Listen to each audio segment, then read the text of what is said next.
posa na bambanda awate fête na biso eza eleka ndenge malamu mais lokola eza journée na biso internationale nazosenga na biso nyonso togarde minute moke mpona bandeko na biso baartiste d'une manière générale mais bacomédien oyo batika biso donc to garde une minute de silence.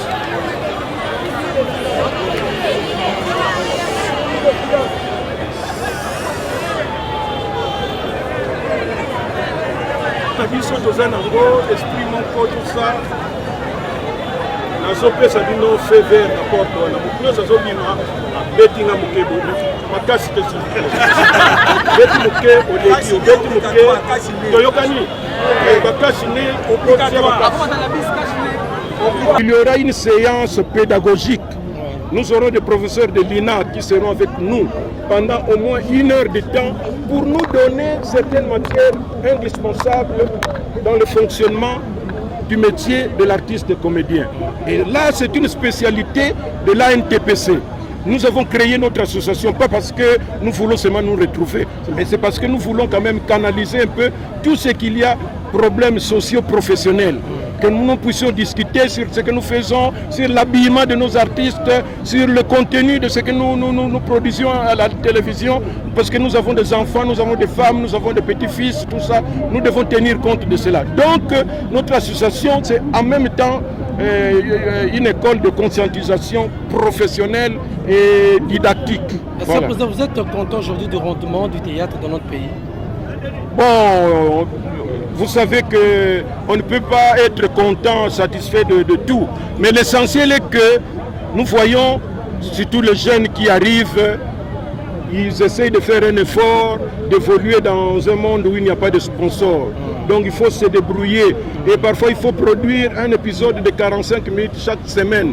Il faut scénario, il faut créer un scénario, il faut répéter, il faut tourner, il faut monter. Chaque semaine, ce n'est pas donné à tout le monde. Et il y en a même qui peuvent avoir des moyens, mais qui ne pourront pas faire cela. Donc c'est déjà un exploit. Mais maintenant, là où il faut lutter, c'est la présentation de spectacles de qualité qui peuvent convaincre le président de la République, le ministre, les députés, les travailleurs, et, je ne sais pas, les cultivateurs. Donc toutes les catégories sociales du pays.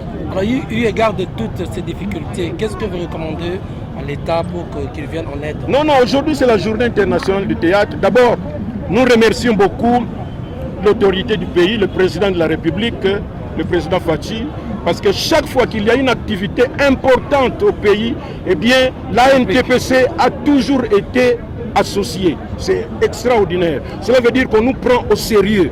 Donc que les artistes comédiens se montrent aussi sérieux pour que nous puissions bénéficier de cette confiance. Et pour la journée d'aujourd'hui, je crois que... bon, qu'est-ce qu'on peut encore dire? Bonne fête à tous les artistes comédiens. Et je suis content de voir tous ceux qui sont arrivés parce que tout le monde aussi ne peut pas venir à la fois.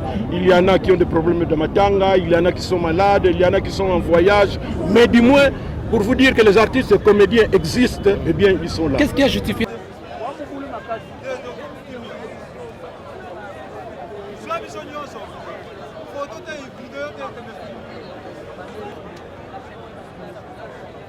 Quoi? Bon, impression d'abord donner c'est une journée à Bisso. N'engagez pas journée sur internationale année, par contre, la journée de la femme. Nous tout le monde a fait du travail. Nous appelons la plus artiste. Quand même, les Kanango, mais ils ont motivé. N'engagez pas s'engager dans le monde de les caca. Moi, Mali les alliés. Bon, on va créer toujours les stratégies.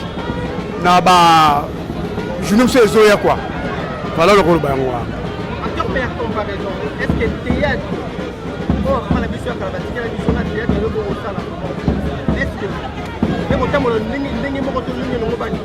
bon, au plus de ça, les alliés, la série télévisée. Ça veut dire théâtre. Quand on dit théâtre, ça va attendre que il y a la salle. La salle, ça se trouve. Comment les alliés ont évolué, tu comme ma moussous. Comment ça, la série télévisée, ils ont les cas. C'est-à-dire qu'ils ont évolué, tu comme dans le 21e siècle, quoi. Moi, on peut échanger les arabes de Bousso. Photo mata. Mais si on mata dans le Congo, on mata dans le Kita. par rapport à des membres dans sa théâtre, on coupe tout. Barana top pour les coups de ma biso ça série télévisée. Mais est-ce que moi personne n'a moins inquiétude dans la couteau. Artiste et comédien, il y a pour la disposable c'était la journée où il va monter du pino dans le théâtre. Tout le monde va déjà mais quand il s'agit des politiques et consorts, artiste et comédien, ils vont monter la politique. Bon, on dirait maman tête on recommande des parti politique hein. Ne pas regroupement politique. Le quoi va regroupement politique, toi va regroupement va groupe d'été comme belé. Donc bon gars on va commencer à ce qu'on va comment ben tout les gars ils sacré mon boy pour sangana. Surtout dans la macanisme naie. Toi que on a leader na biso pas ça là, mais ministère qui tire a biso point pour te to récit to zone benana tout ça na unité wana. Pour ça tout ça là. Tout ça là. Oui, bonjour. Journée mon commandant dans mon groupe, je vais dédier international à théâtre. En termes d'analyse, comment trouvez-vous le théâtre aujourd'hui en plein pratique? Oui, merci pour la question. En tout cas, théâtre lelo, nazolo belango na sens au biso ça lango lelo, na nenga série télévisée et ça un peu négligé. Négligé pourquoi? Parce que mutunyon so azolinga comme master. Or journée à l'élo, et ça y a collaboré avec un président, un fondateur, un boyé, et ça journée à Moutounion, à sens et réflexion pour na koyeba na année qu'est-ce que j'avais fait, qu'est-ce que je n'avais pas fait, na année koya et là on a kosala et là on a kobakisa. Mais sous là tout ça mon a batuné c'est pas zongo na légèreté moko boyé pour na ba point de vue à Moutouna Moutou par rapport à la divergence aux gens na bakati ba groupe. Alors ngana koloba boy ceux qui kelelo biso nyonso to sangay na Congo to lobi ke to za la ini pona ko bimisa eloko moko. En tout cas, j'espère que au moins que même ba oboloba ke baza danger wana ba kotika la sous danger parce que biso peut to danger mais ce qui nous manque est la conscience professionnelle na koyeba ce que on fait. C'est ça le problème. Un message à vous les artistes oui, pour la remplacer na ba collègue na ba artiste na web ça bango ka boy. Mutu nyonso ayeba ke musala ezalaka musala. Succès et après Moussala. Moussala ou ezalaka na succès ne ezalaka malamu mais succès ou ezalaka sans Moussala ezalaka malamu te. Et là quand on ça bango yango wana. Lelo bato ko ta théâtre international d'abord impression les amis par rapport à journée. Impression nanga ezana ya boso nazana nesengo makasi na ndenge journal lelo ya le 27 eza journée to monani na ba to mona kala donc to monani esali vraiment bien mais oya passe na koloba donc ebele ba yete soki to ebeke zaki kinga kati peut-être ne ba ko ya mbangu donc to mo ya oh maman li va bengisi biso oh président kinga la bengisi ne ba yebele mais eza passe to na boyokanité entre biso na biso ok journal le journée moko et un journal donc il y a bosangani donc ils ont la moko biso donc moko ezate donc qui bongai ele ki bango mi ongai boy ok loko moko nde binisi biso nyonso na ba biso to ya sima so conseil ni to pesa ba ba ya disu na sima na biso donc wana vraiment ba bongisa eza vraiment bien te auto qui est na biso za 8h45 mais jusqu'à maintenant donc déjà 10h basate. Merci.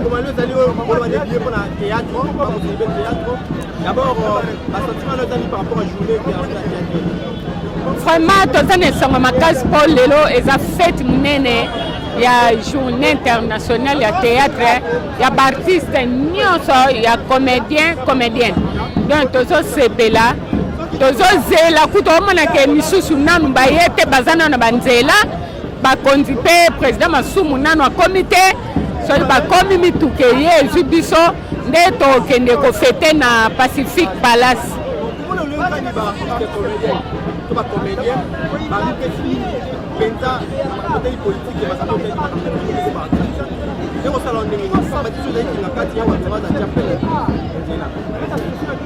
Bon, omoni politique likambo ezalaka na don nango ezalaka na likabo nango politicien atangelaka politique na classe théâtre batangelaka yango mpe na classe sikoyo yo otangi na théâtre ou bien yo don na yo eza théâtre okota politique ou bien politicien akota théâtre bon nayebi te eza selon ezodépendre na mutu ndenge alingi kokende banzela ebele eza ça dépend ya mutu mais nde sikoyo problème ezali ke artiste comédien faut atikala kaka comédien otikala comédien ou bien otiki théâtre okontinue ka politique ke oza na politique oza na théâtre wana nde sikoyo ekomi mabe o bana ozwa ya politique ozomema na théâtre ozozwa ya théâtre omema na politique ekoma lisusu bien te ekomi poison.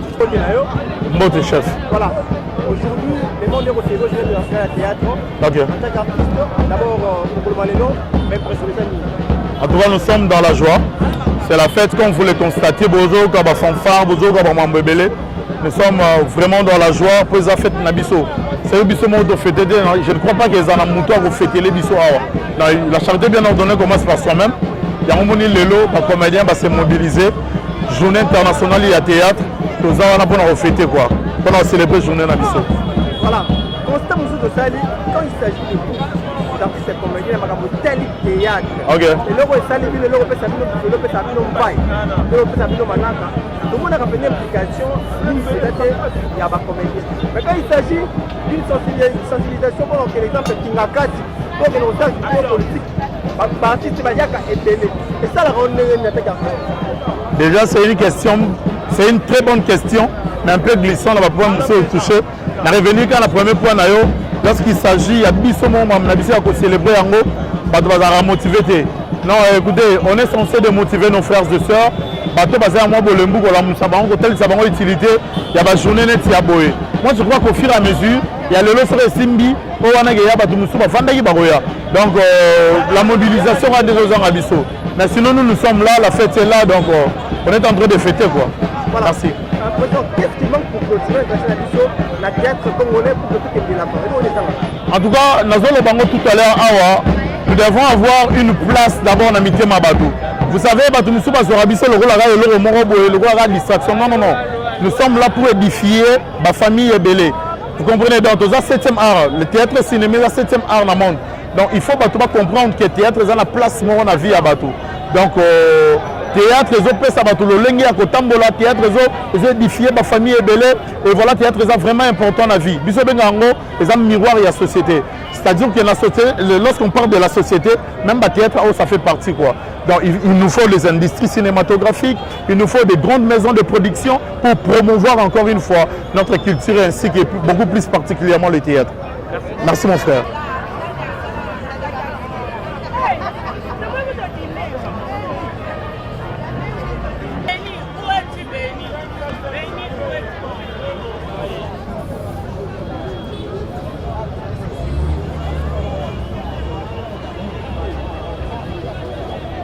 Impressionnant les alliés, naza fier déjà non un ya cause l'artiste et comédien et puis na moni que musala nanga bazo valoriser yango bachela yango journée internationale parce que ça na ba job mususo bachela yango journée internationale te voilà donc déjà yo sala nga fier comme on a journée mo ya boye et voilà.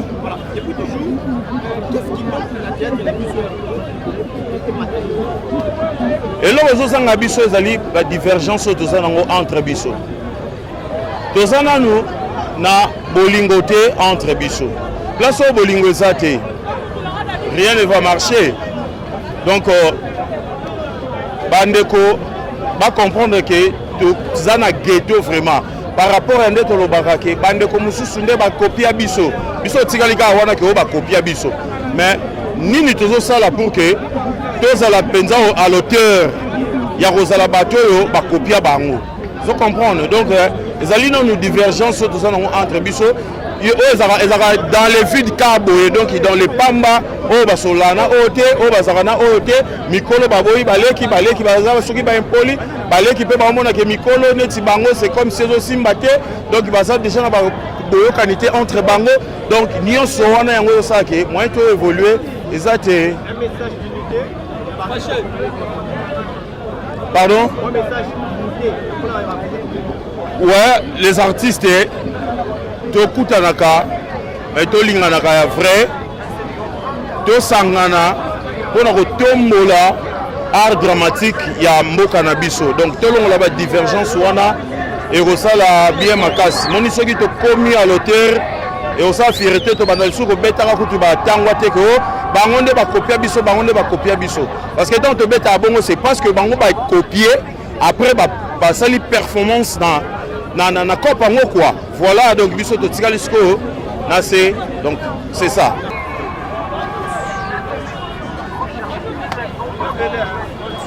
Pingaka théâtre artiste na bino makaya yeyo comédien apesi bino nyonso bambote na obalinganga na obalinganga ite eza journée na biso obalingaka ko soutenir biso merci nzamba bakisela bino ya ebele ope baboyaka bo bino kaka mais biso tokende kaka tout droit à comme pour nyango kuna kaka na extrême kuna photo ya Congo Central. mais pourquoi yo linga oyeba pourquoi yo boy to fetaka mingi na centre to banda tam to bandi ngwa c'est ça message mais pesa to solo la te to bandi ngwa be to kebu mais to sepeli citoyen ya kitoko to kufanda to meli to lié to kabol to kabola to palangani artiste au moment la journée na dédié pour na théâtre nini au mona ba ezanga pour théâtre yango la biso te mandali nini oyo ezangaka na théâtre ezali netinga donc 7 ans na place avec Masumu tous les petits kwa eba banda osimba saki asimba telefone na terre mo fra longwa oya musala na bango te batika musala ndenge ezalelaki to kene ndenge ezalaka eloko donc do théâtre bakomo bango na buzoba bayeba yango donc théâtre eza to ba star te po ba petwa bango bayo star non star azalaka te na théâtre ata la musique kutu bazaka so mibale na oka papa yembaloba atanga jibe na wera jibe na vie nani defao mais ba petit ba benga ba ba star soto bato edikaka batu foto la ba manière foto ba ko solola na batu vous comprenez mais bana ba na mamuna bango o baza pemena biso bazo ba conseil bazo kende tout droit o ba yaki comme bazo kuta la pela mamuna ngo liba otika ngo lobile ngo pasi mi caméra comme filmer ngo salbe mission poza ya yete na lobi ma beso ma bebo limisanga mais nga betaka mingi lik 12D donc ba vérité ya kuna ko kota kusala pas roboya afibili merci.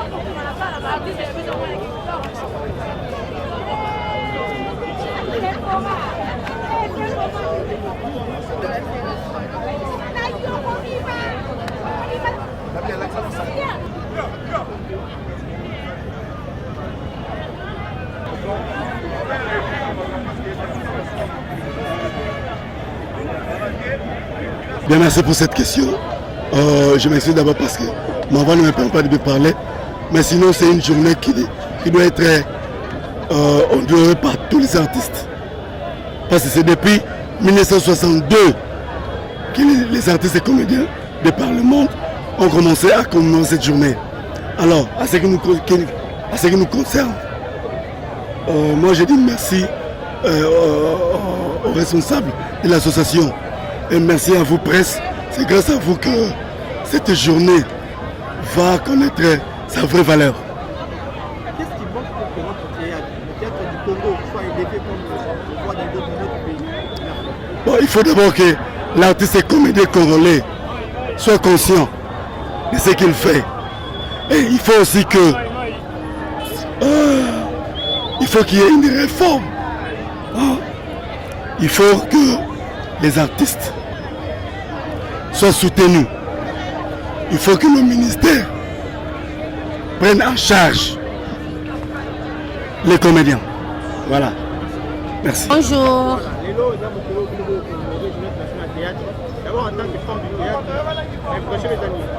En tout cas, l'impression que vraiment vraiment journée na biso auto célébraka partout dans le monde est nos artistes et bazala en tout cas bazo fêter journée parce que ça penda journée moko oya biso to fêtaka quoi.